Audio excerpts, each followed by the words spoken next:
Welcome, everybody. We're having another conversation with one of my fantastic colleagues here at ECA. As a reminder, we're speaking to people who've made the transition from academia into executive search about their experience and asking for their advice for recent PhDs who are considering a career with us.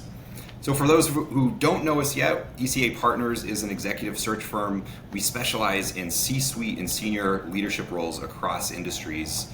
But I'd say what makes us pretty unique isn't just the caliber of placements that we make, it's also the caliber of the people that we've built our team with. So ECA has developed something of a reputation for successfully recruiting PhDs into executive search. We don't just hire them and kind of throw you into the deep end. We also have a very robust mentorship and support program here, and really focus on career development that allows some of the brilliant academic minds that we're recruiting to thrive here with us in the business world.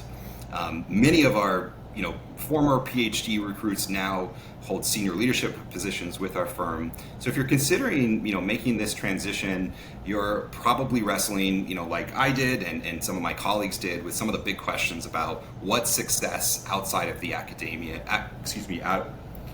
so you're probably struggling with some of those questions about what success outside of academia looks like. So these are completely normal concerns, and jumping from defending your dissertation and going to the conferences and all of that into the executive search world can feel a little bit overwhelming, which is why we're having these conversations today with people who've made that transition successfully.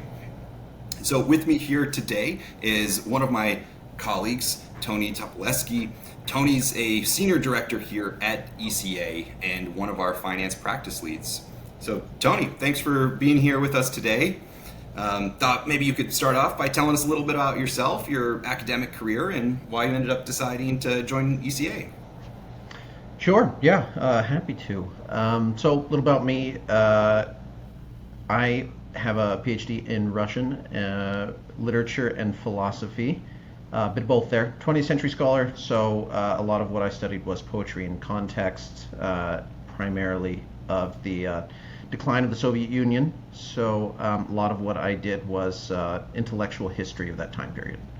So that was my primary focus. Lived over there a number of times, got a Fulbright scholarship over there, and was pretty focused on it, but near the end was definitely considering some alternative paths, especially coming out of the pandemic. Not as many jobs at the time. And that was when I got an email, of course, from ECA, as everybody has, and took it up and actually ended up joining. So I was one of the earlier classes of the internship. We definitely have had quite a few since then, and never have looked back. It's a great opportunity. I do love it here. Obviously, big factor is the people. You essentially get a soft departure from academia because you're just transferring from one grad class to another, essentially. It's a whole bunch of fellow PhDs solving similar problems with other intelligent people in the business. So huge transition, of course, from academia to business, but definitely a fun one. Well, that's great, Tony. And definitely appreciate you being here, sharing some of those experiences with us today. Putting yourself in the shoes of someone who might be thinking about making this type of transition right now, and maybe considering what career opportunities exist out there outside of academia, what would you tell them that really makes ECA different from some of those other career paths they might be thinking about?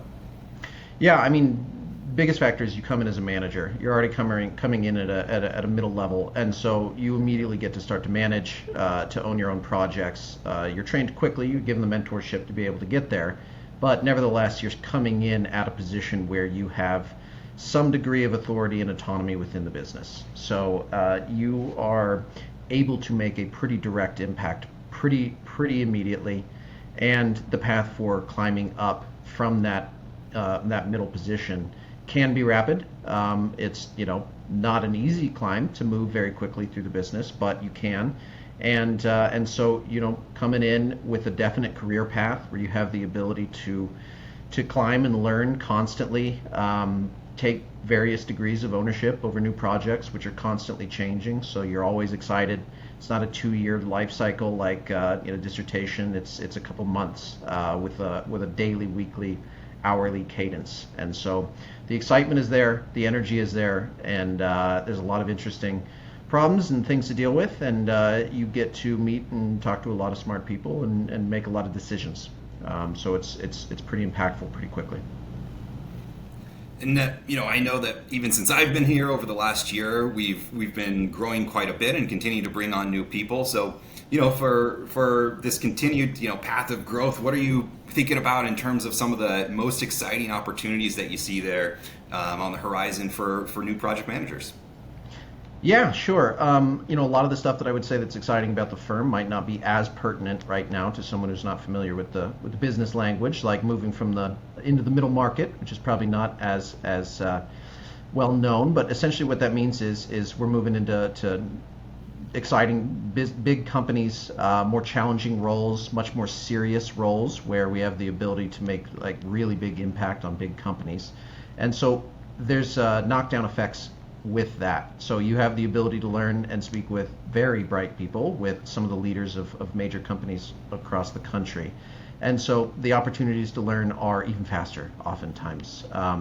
We've moved from projects where we kind of do a lot of the same type of role over and over again to every role is different to a very significant degree.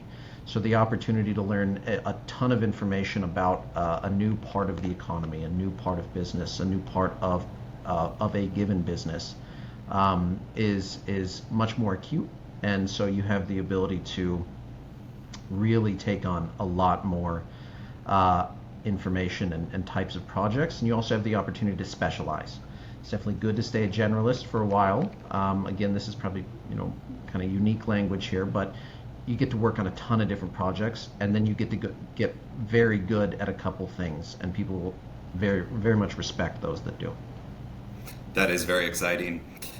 So, any final piece of advice here that you'd offer for people who are considering this career path? No advice. No, I mean it's you definitely got to be very ready in many ways. This job requires a lot of ownership, a lot of autonomy. And you've got to be really plugged in. So it's very much a job for someone who has a high aspiration to succeed and to learn a lot of things quickly, to work pretty hard, and to keep themselves moving and growing at a pretty rapid pace. So it's exciting for that reason, for those that are interested in that, for sure. Absolutely. Well, Tony, thank you so much for your time today and sharing some of your insights with us. Absolutely. Thanks, Evan.